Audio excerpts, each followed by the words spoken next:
The video kicks off with a sweeping, cinematic view of a world that makes Earth's most dangerous jungles look like a petting zoo. Yautja Prime. A society where your worth is entirely dictated by how many spines you have hanging in your living room. Here, we meet our protagonist, Dick. Now, by human standards, Dick is a terrifying 8-foot-tall alien killing machine. But by Yautja standards, our outcast hunter is basically the runt of the litter. He's undersized, constantly underestimated, and sweating to prove he belongs. We cut to a brutal sparring ring bathed in the orange glow of plasma torches. Dick is going toe-to-toe with his older brother, Qua. The choreography here is intense. Dick relies on speed, dodging and weaving, trying to land a strike with his training spear. But Qua is an absolute tank. He expertly parastic S-thrusts, sweeps our boy's legs out from under him, and pins him to the dirt with akambistic to the throat. But Qua isn't trying to humiliate him, he's teaching him. Qua clicks his mandibles, offering a hand up, and tells Dick that speed won't mean a thing if he leaves his flank open. It's a surprisingly tender moment for a species that hunts humans for sport, showing us that Qua actually cares about his little brother. But touching family moments don't last long here. Dick is desperate for glory, so he approaches the throne of the clan leader, who just so happens to be their father, Ingjar. Ingjar is exactly the kind of dad who would ground you by tearing off your arms. Dick bravely, or perhaps foolishly, steps forward and makes his pitch. He requests permission to travel to the remote, absolute nightmare of a world known as the death planet Genna. His goal? To hunt the legendary Yautja, an unkillable apex beast that has slaughtered generations of Yautja elites. Ingjar's reaction is about what you'd expect from a toxic alien patriarch. He doesn't just reject the proposal, he takes it as a massive insult to his bloodline. He barks that an undersized weakling Lictic has no right to even speak the name of the because Yautja HR doesn't exist. Ingjar turns to Qua and delivers a chilling sentence. Executic the weak must be culled, so the clan remains strong. Qua hesitates, but Jor roars. Forcing him to comply, Qua drags a bruised and beaten Dick through the pouring, acidic rain of Yautja Prime. Heading toward the desolate launch bays at the edge of the city, Dick falls to his knees, dropping his head, fully accepting his fate. He tells Qua to just get it over with and honor their father. Qua powers up his shoulder mounty plus, the blue targeting lasers painting a triangle right on Dick's forehead, but Qua isn't about to murder his own flesh and blood. At the very last second, Qua completely reroutes the plasma blast, blowing the lock off a nearby automated scout ship. He hauls Dick to his feet and shoves him toward the pod, tossing him a basic plasma sword and a stripped-down survival kit. Qua tells him to survive no matter what. Suddenly, a massive plasma bolt rips through the launch pad. Ingjar has arrived, and he is absolutely furious at the betrayal. Qua shoves Dick into the cockpit and slams the emergency seal. Dick desperately bangs on the reinforced glass as a brutal, visceral fight erupts outside. Qua holds his own for a few seconds, deflecting heavy sword strikes with his wrist blades. But Jor is simply too powerful. With a sickening crunch, Ingjar shatters Wei S-guard, drives a blade deep into his stomach, and hoists him into the air. It is a devastating, gruesome display of alpha dominance. Asinor turns his terrifying gaze toward the pod. The automata thrusters kick in. The ship blasts backward, launching high into the stormy atmosphere.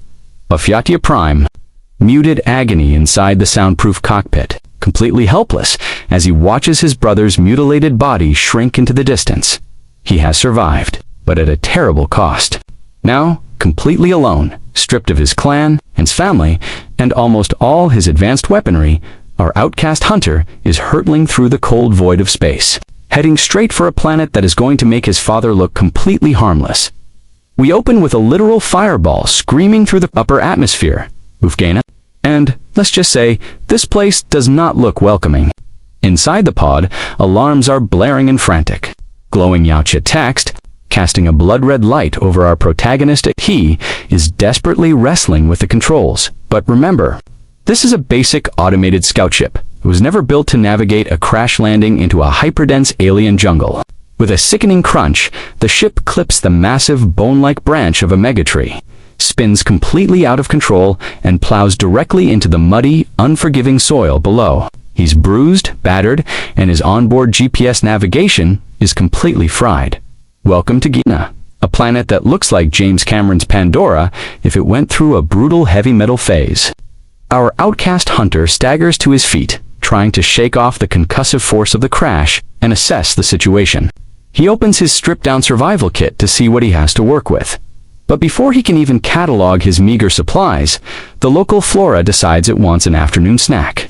Without warning, a massive tentacled vine whips out from the canopy, wrapping tightly around Dick's ankle and hoisting him upside down into the air. Talk about a hostile welcome wagon.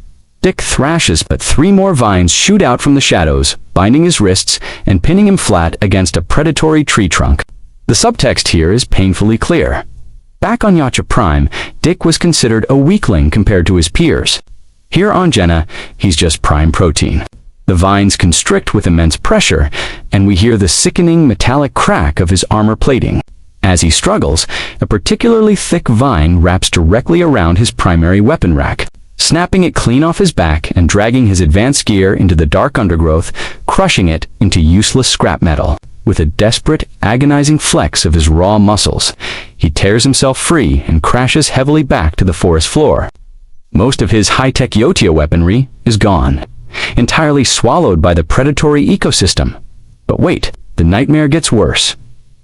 Genna's local wildlife is just as charming as its plants.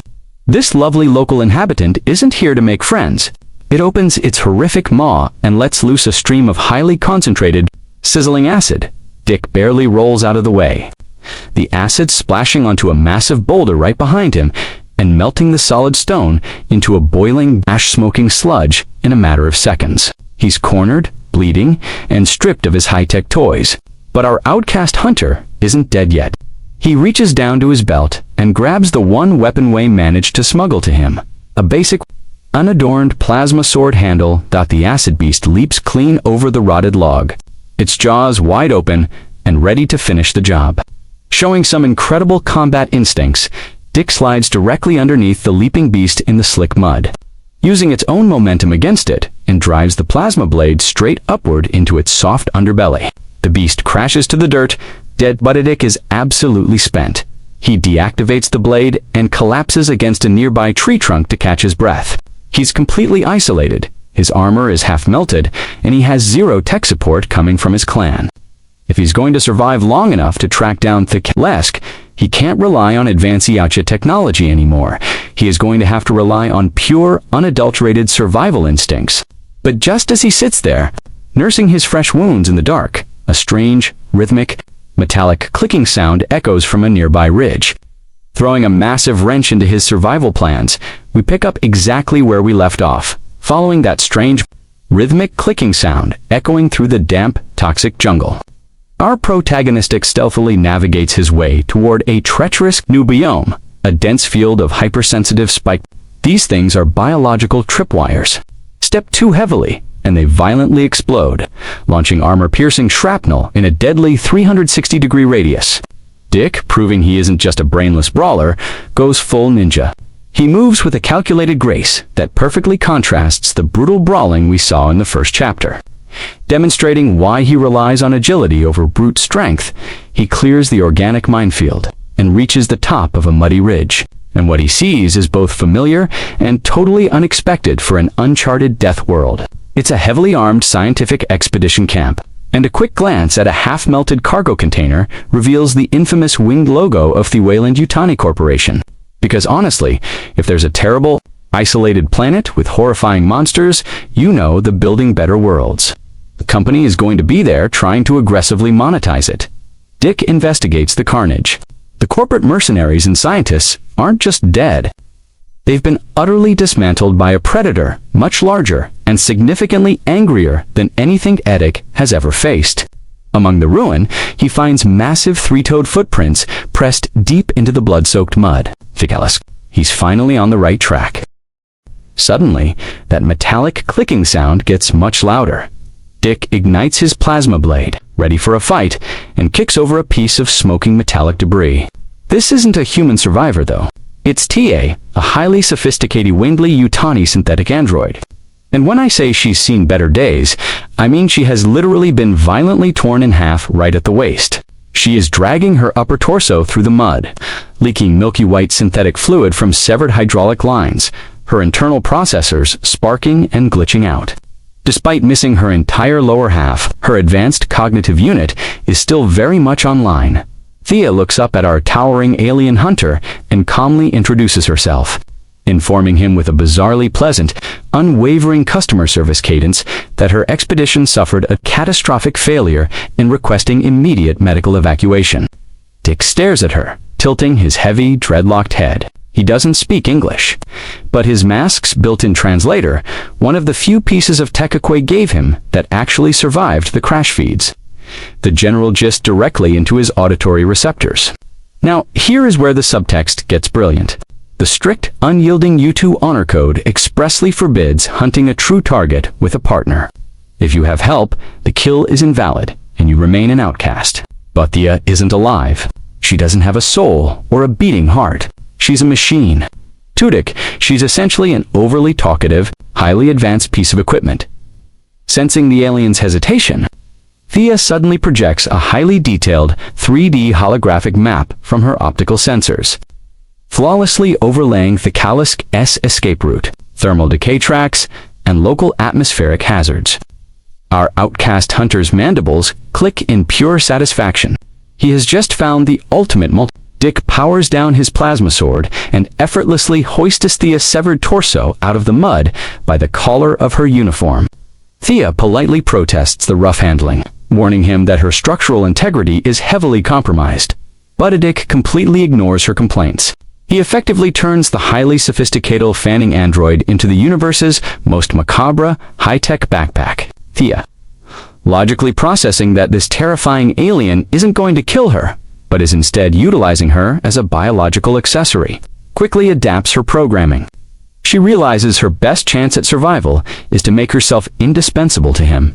With his new synthetic Garmin firmly strapped in place, Dick sets off into the deep, hostile jungle. They make an incredibly weird, surprisingly functional team. But navigating the deadly flora of Genna is going to be nothing compared to the philosophical bond they are about to form, or the horrific, unkillable apex monster. Waiting patiently for them in the shadows, we jump right back into the action with what is arguably the most bizarre, yet highly effective, buddy cop dynamic in cinematic history. Our outcast hunter is marching toward a boom known as the Razorgrass Fields. And let me tell you, the name is not metaphorical. This local flora consists of ultra-stiff, metallic-like stalks that sway in the wind and can slice through standard titanium-like warm butter. At first, Dick tries to just brute force his way through the brush, but he immediately earns a nasty, glowing green gash across his thigh. Enter Thea, earning her keep as the ultimate GPS system. Speaking in her relentlessly polite, slightly robotic customer service voice right into his ear, Thea begins feeding him real-time navigation data. She warns him to adjust his trajectory by exactly 14 degrees to account for sudden wind shears. Dick stubbornly ignores her at first, but after another near-miss decapitation by a violently swaying silver frond, he begrudgingly starts following her turn-by-turn directions. It's a masterclass in silent physical commedia. Terrifying 8-foot alien assassin being meticulously guided through a lawn by half of an Elle Fanning android. Suddenly, their peaceful stroll is violently interrupted. Crashing into the clearing is a ravenous Luna bug. Imagine a praying mantis. Scale it up to the size of a cement mixer. Give it razor-sharp scythes for arms, and you have this absolute nightmare. But the bug isn't after them. It has cornered a small, terrified native creature. The little beast, which we'll affectionately call Bud, looks like a cross between a scally pit bull and a baby and it's wailing in distress. Naturally, Yautja culture dictates that you do not interfere with nature unless it gets you a cool trophy. Dick literally turns to walk away. But Thea calculates that the Luna bug's frantic thrashing is about to trigger a chain reaction in the razorgrass that will slice them all to ribbons. Reluctantly, our protagonist exiled clicks his mandibles. In deep annoyance and draws his plasma sword. The choreography here is flawless.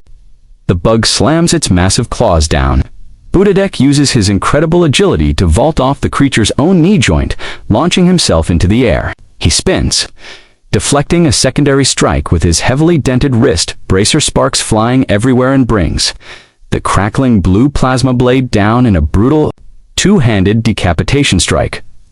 With the threat neutralized, the tiny, scaly bud trots over to Dick. Rather than running away, the juvenile beast happily nuzzles against Dick's shin armor. Tia clinically informs Dick that the creature is exhibiting mammalian bonding behavior and has just marked him with its scent. Dick tries to kick the little guy away, utterly disgusted by the glowing alien drool, but Bud just stubbornly follows him. Congratulations, Dick, you're a dad now. Night falls on the hostile planet, and the trio makes camp inside the hollowed-out skull of some long-dead megabeast. This is where the emotional core of the movie really shines. Watching Dick tolerate the sleeping Bud curled up by his feet, Thea initiates a conversation. She analyzes Dick's behavioral patterns and casually brings up the Earth concept of an alpha wolf. Thea explains that in her database, a true alpha isn't just the one who kills the most prey or dominates through fear. The true alpha is the one who protects the pack, the one who ensures the survival of the group, even the weakest members. You can physically see the internal philosophical conflict ripping through him. This directly contradicts everything his toxic father, Injar, ever taught him. Injar believed the weak should be slaughtered. It's why he murdered Rockway. Dick looks at the broken plasma Hiltquay gave him, then looks at the glowing scent Bud left on his leg, and finally at the broken android keeping him alive. Our outcast hunter is starting to realize that maybe his clan's entire foundation of honor is a lie. But before he can process this massive existential breakthrough, TA's optical sensors suddenly snap wide open, flashing a violent, urgent red. She has picked up a massive thermal signature, moving with impossible speed just outside their perimeter. The philosophical campfire chat is officially over. The Unkillable apex monster has arrived. The campfire vibe check is officially dead. Tia's optics are screaming red, projecting a frantic holographic display of a thermal signature. That's not just hot tits radiating more energy than a small star. Our outcast hunter doesn't waste time. He grabs his plasma sword, gives Bud a stern stay command which predictably, the little beast ignores and prepares for the main event. DA is working overtime. Her processors worry as she triangulates the beast's position. She warns Dick that the Callisk isn't just moving, it's hunting them back. This isn't a simple beast. It's an apex predator that has evolved to weaponize its own biology against even the most advanced Yautja hunters. The jungle suddenly goes deathly silent. No chirping, no wind, nothing. Then, a massive obsidian-plated limb crashes through the trees, snapping massive trunks like toothpicks. It doesn't roar. It lets out a low, bass-heavy frequency that literally makes the ground under Dick's feet vibrate. This is the big bad, the monster that broke Dick's clan. Dick doesn't hesitate. He surges forward, moving faster than we've seen him move all film. The choreography here is insane. He's aiming for the joints, the only weak points in that armored hide. He lands a heavy strike against the beast's knee, but the Callisk barely flinches. Instead, it swings a massive whip-like tail that sends Dick flying, crashing him straight through a cluster of glowing toxic mushrooms. Dick drags himself up, coughing up more of that neon green blood, and looks at Athea. She's shouting warnings, telling him that the beast's hide is regenerating at an impossible rate, effectively healing the moment the damage occurs. Budadek is fueled by pure, unadulterated spite. He ignores the pain, reignites his blade, and decides to go for the one target even a monster can't recover from. The head? He sprints up a vertical rock face, using his momentum to launch himself directly at the Callisk's massive, shifting neck. He lands on the beast's back, his claws digging into the armored plating for purchase. The Callisk thrashes, slamming itself into trees and rock walls, trying to shake him off like a wet dog. He finds the gap between the neck plates and drives his plasma sword in, hard. With a final guttural roar from the creature, Dick pulls a violent, twisting motion, slicing clean through the spine. The head flops over, severed completely. It's over. He's done it. He's killed the Except this Ignea. And nothing is ever that easy. The head literally reattaches itself. The Kalisk stops moving, its eyes turning toward Dick with a terrifying cold intelligence.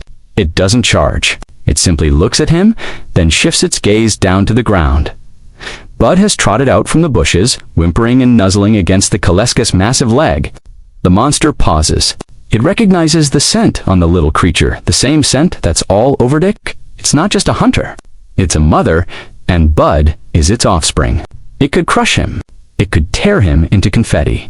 But because Dick protected its cub, the beast turns around and lumbers back into the darkness, leaving a stunned, adrenaline-soaked Dick standing in the mud. He's alive, but before he can even process the fact that he just outlived the apex predator. The sky above the clearing lights up with the blinding, cold blue flares of incoming corporate dropships.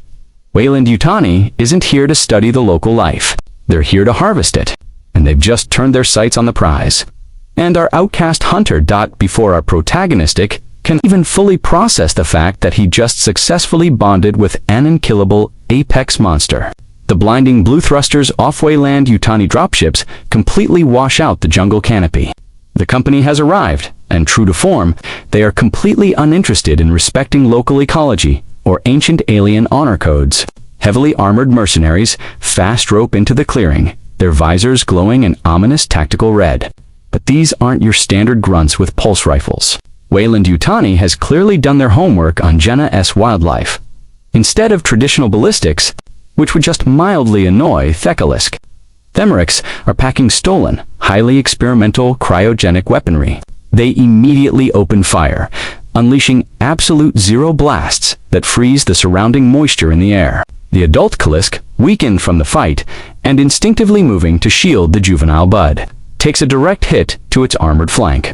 We see the horrific, unnatural frosting effect rapidly spreading across its obsidian hide, neutralizing its regenerative cells by literally freezing them at a molecular level. Our outcast hunter isn't about to let his newly adopted pack get captured without a fight. With a furious roar, Dick charges the corporate strike team. He brings his fists down in a brutal rapid-fire pummeling, crushing Themeric's reinforced helmet like a tin can. He grabs the dropped cryo rifle, snaps it in half, and uses the jagged, freezing metal barrel to impale another approaching guard. But there are simply too many of them. Dick's massive muscles lock up.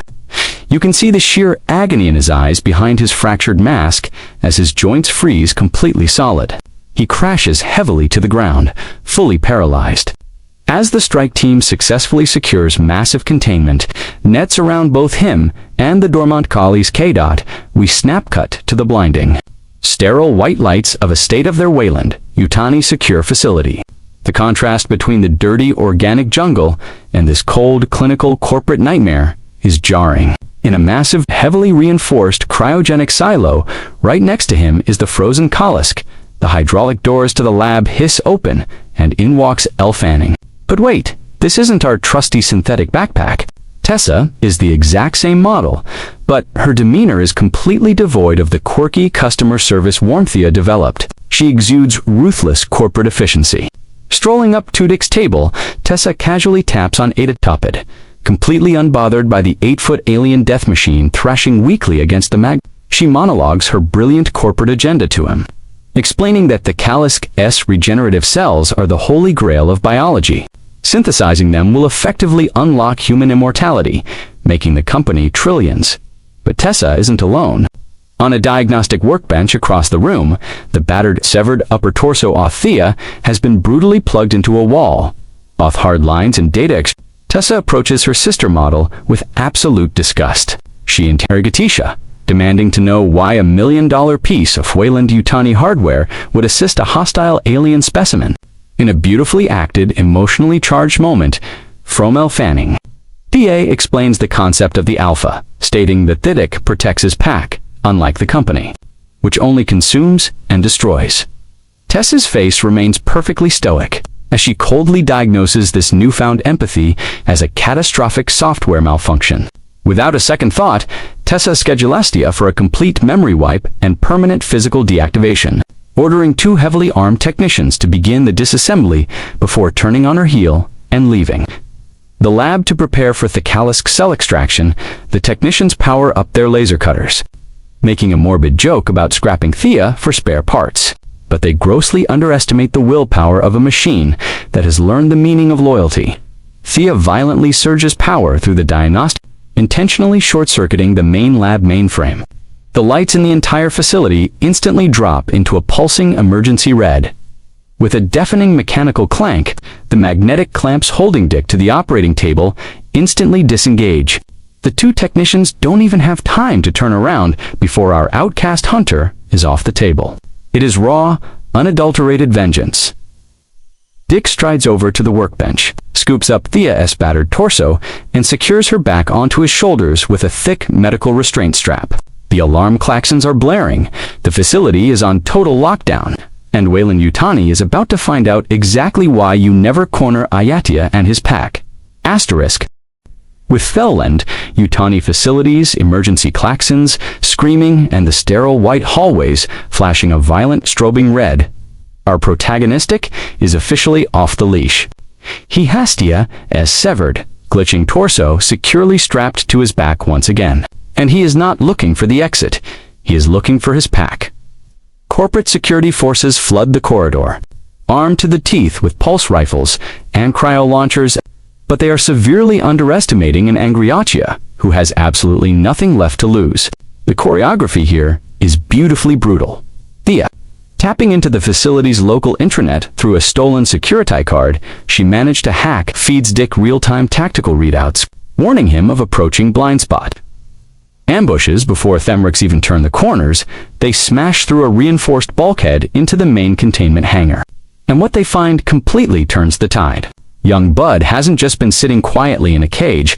Thanks to the accelerated hyper-regenerative biology he inherited from his mother, the Kalisk offspring has effectively doubled in size. Dick clicks his mandibles in an alien smirk.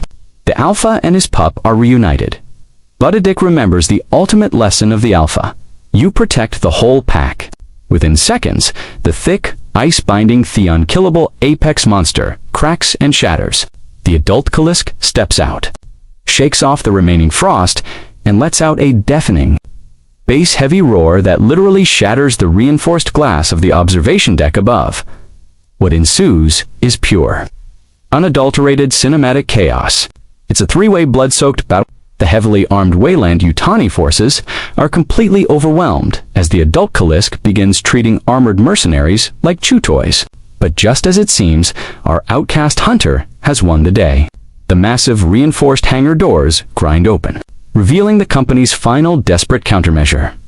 The evil sister android isn't just piloting a walking tank. She has actively weaponized Yautja technology. Mounted to the shoulder of the massive Yellowmick is the stolen, familiar blue Lazar plasmacaster that belonged to Dick's murdered brother. Qua. The subtext hits like a freight train. This soulless, corporate machine is literally desecrating his family's legacy. Tessa locks her targeting lasers and Todic and fires. But the adult Kalisk, recognizing the threat to its adopted pack, violently intercepts the blast. The beast tears chunks of armor plating off the machine, but Tessa is ruthlessly calculating. She forces Themic's hydraulic arm directly into the roaring Kalisk's mouth and intentionally overloads the stolen Yautja plasmacaster at point-blank range. The apex predator collapses, finally dead. Having sacrificed itself to save its young, seeing the mother of his pack fall, our protagonist completely snaps. Tessa frantically tries to track him with the plasmacaster, but Thea hacks into Themic's localized targeting sensors, causing a microsecond delay in Tessa's weapon systems. It's all the time Dick needs. He vaults over the heavy robotic arm, completely dodging a massive mechanical swipe. With a furious primal roar, Dick plunges his crackling plasma sword directly through the reinforced smart glass of the cockpit. Dick twists the blade, permanently deactivating the ruthless corporate machine. Before brutally ripping his plasmaster right off Themic's shoulder mount, he stands atop the sparking Defeatamech, panting heavily as the remaining corporate forces flee the facility in absolute terror. He has reclaimed his brother's weapon, successfully protected his pack, and completely decimated a multi-trillion-dollar company's agenda. He's no longer the undersized outcast who crashed on this rock. He is a fully realized alpha. Now, all that's left is to rebuild his most trusted synthetic ally, steal a Weyland-Yutani ship, and head back to the one place that still owes him a debt of blood. with the Weyland-Yutani facility reduced to a smoking pile of corporate insurance claims. Our protagonist, Dick, takes some time to handle family business. Yes, you see that correctly, our outcast hunter has officially upgraded Thea from a glorified backpack to a fully functional, sleek, titanium-legged synthetic powerhouse. Meanwhile, off in the corner, little Bud has been hitting the alien protein shakes. Thanks to the accelerated hyper-regenerative biology inherited from the Kalisk, the cute little scaly pup is now a towering, muscular apex monster the size of a minivan. Talk about an aggressive growth spurt. With his new unconventional pack fully assembled, Dick sets the ship's coordinates back home. It's time to face his remaining demons. The local predators gather around, clicking their mandibles in absolute confusion as the cargo ramp lowers. Out steps Dick, flanked by a fully reconstructed, combat-ready synthetic android and a massive roaring Kalisk hound. The subtext here is palpable. The runt isn't looking for approval anymore. He's here to take what's his. Dick marches directly into the royal clan circle, where his toxic patriarch of a father, Injar, sits atop a throne made of spines, with a casual, almost bored flick of his wrist. Dick tosses a trophy onto the stone floor, and it rolls right to Tunjor's feet. It's the mangled, severed cybernetic skull of Thea. Politely chimes in, translating Furtick and letting the entire clan know that the corporate parasites who stole their technology have been completely exterminated. By all accounts of Yautja law, Dick has completed an impossible hunt, avenged his brother Quay, and earned his place as a legendary elite. But Jor isn't a rational leader. He's an insecure tyrant who realizes his throne is in jeopardy. Breaking all sacred hunter protocols out of pure, petty spite, Enjar commands his 4 elite, heavily armored honor guards to execute the returning outcast on the spot. The surrounding clan members whisper and click in disapproval at this massive breach of code, but the guards obey, drawing their plasma Topicambus sticks and encircling our protagonist. The choreography here shows just how much Dick has evolved. He isn't the clumsy fighter from Chapter 1. He is a refined whirlwind of precise, lethal movement. A second guard throws a razor-sharp smart disc, but Thea calculates the trajectory in a microsecond, effortlessly catching the disc with her new cybernetic hand and hurling it back, decapitating the attacker. The remaining 2 guards charge simultaneously, but a now massive Bud slams into them like a freight train, crushing their armor under his immense weight and tossing them across the arena. The elite guard is neutralized in a matter of 20 seconds. Now, it's just father and son. Enjar leaps from his throne, swinging his massive, heavy broadsword with enough force to shatter concrete. The physical storytelling here is beautiful. Enjar fights with the old way of Theachu brute force, arrogance, and fear. Dick fights with the new way agility, calculated patience, and the strength of his pack. Enjar unleashes a brutal combination of wild slashes, cutting a deep gash across Dick's chest armor, but our outcast hunter doesn't flinch. Dick spots a familiar opening the exact same flankway told him to protect during their sparring match in the first chapter. Dick ducks under a massive swing, plants his foot, and drives his plasma blade clean through Enjar's knee joint, forcing the tyrant crashing down onto his knees. Enjar glares up, spitting neon blood, expecting the final blow. But Dick decides that a quick death by Yautja blade is too honorable for a traitorous coward. Dick steps back and gives a simple nod to Bud. The massive Kalisk hound steps forward, its jaws splitting into 4 rows of razor-sharp teeth, and executes the tyrant in a gruesome display of poetic justice, officially Avin Quay's death. Dick steps up to the throne, not as a ruthless tyrant, but as a revolutionized leader who understands that true honor comes from protecting your pack. With Thea standing proudly at his right flank and a giant, loyal alien apex monster at his left. The era of the old hunters is officially over. Our protagonistic has completely rewritten the laws of his species. But as he looks up into the stars, his gauntlet intercepts a brand new Weyland-Yutani distress signal broadcasting from a nearby colony world, seamlessly pulling our new alpha leader straight into the next chapter of an interstellar corporate war.